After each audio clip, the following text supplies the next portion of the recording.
छत्तीसगढ़ के दुलरवा बेटा,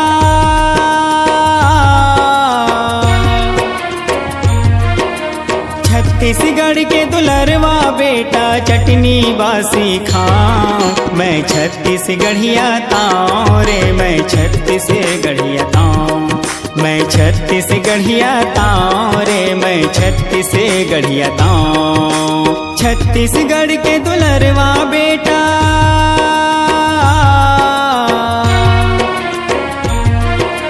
छत्तीसगढ़ के दुलरवा बेटा चटनी बासी खाऊं। मैं छत्तीसगढ़िया ताऊं रे, मैं छत्तीसगढ़िया ताऊं। मैं छत्तीसगढ़िया ताऊं रे, मैं छत्तीसगढ़िया ताऊं। बोली भाखा माँ मैं गीत मया के गाँव रे, गीत मया के गाँव। ऐसिन सोन चिड़ैया ल छोड़ के कौन डहर मैं जाऊं रे, कौन डहर मैं जाऊं। कौन डहर